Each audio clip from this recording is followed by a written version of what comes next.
Hi, it's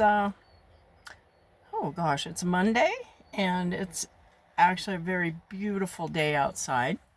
In fact, I'm gonna open up the sunroof there. Um, I just wanted to talk about the polymyalgia rheumatica.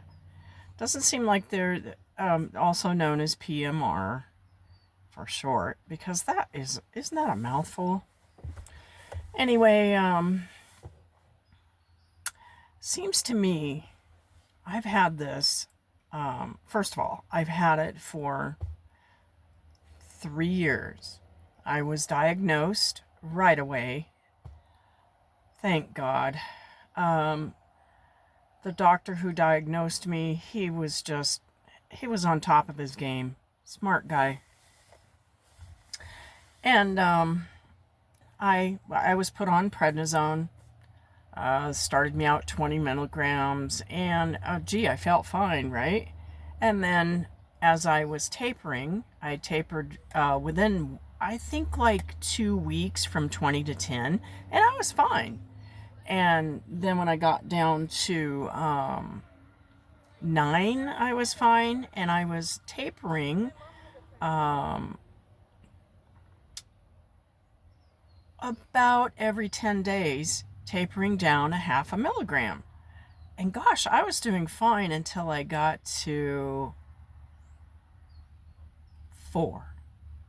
And this has been a bout for me. I mean, I have tried twice to get off of prednisone. You have to be so very careful never just to reduce quickly. My pain returned. And so that's kind of the monitor that you use, is your pain.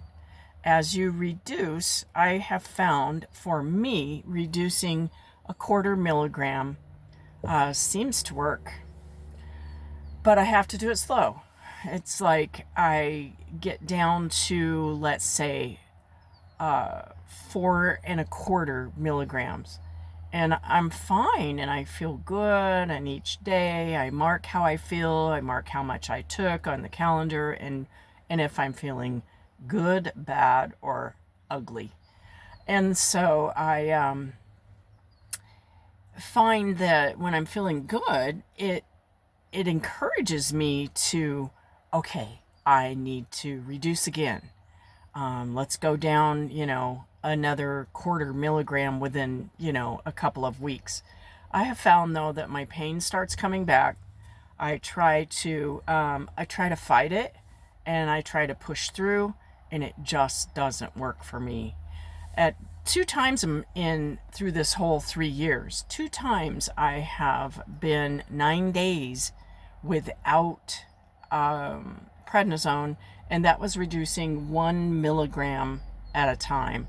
And I was in pain, I was pushing through, I was hoping the pain would go away, but the prednisone is the only thing that seems to alleviate the pain. You also have your side effects with it, and anybody who's been taking it knows what those are.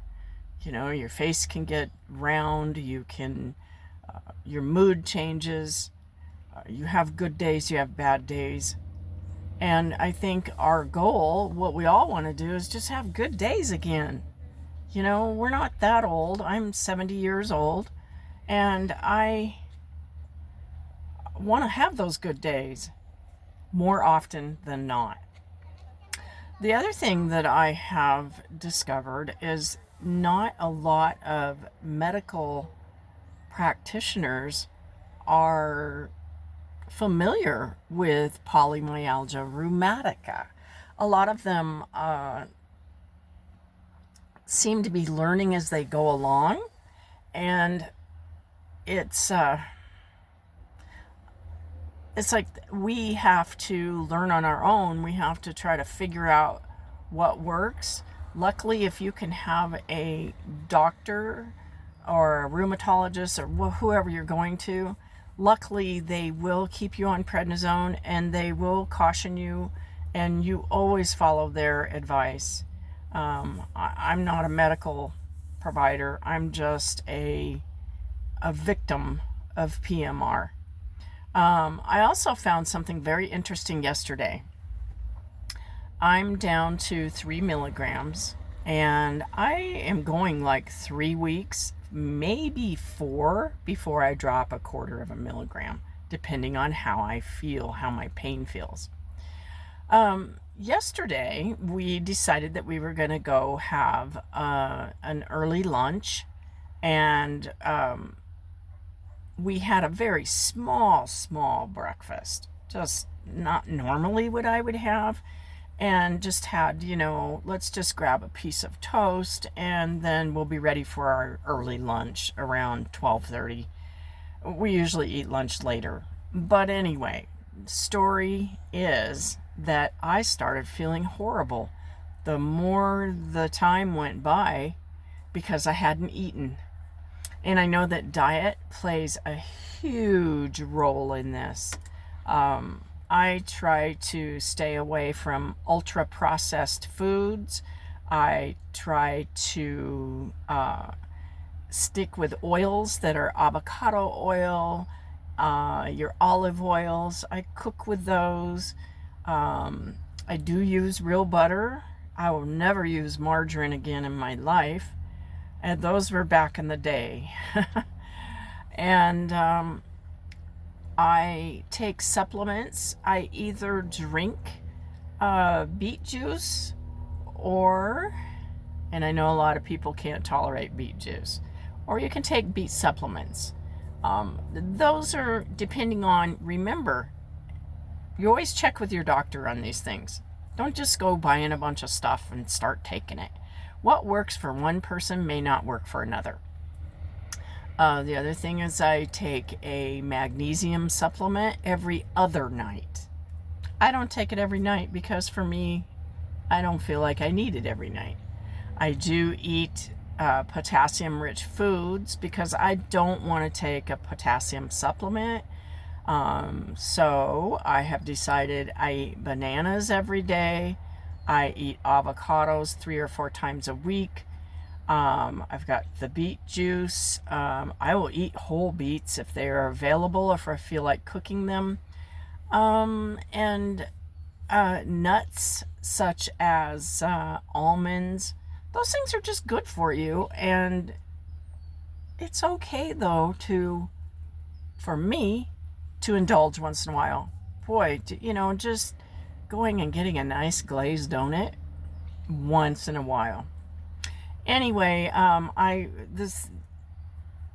the reason for my story is polymyalgia is really a terrible thing to have, and anybody that has it, some people are just lost, don't know what to do. Whatever medications you're taking, whatever exercise you're doing, I try and exercise a little bit and do stretches, but sometimes it just hurts so bad. But I do walk. I walk every day for at least 20 minutes. That's the least.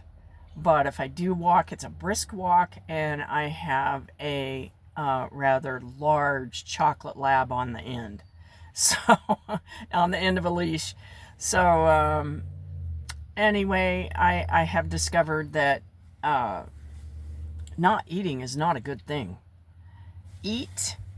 Maybe, like me, I increase the times that I eat. I break it up, and maybe a little snack here, a little snack there. Dried apricots is another good one.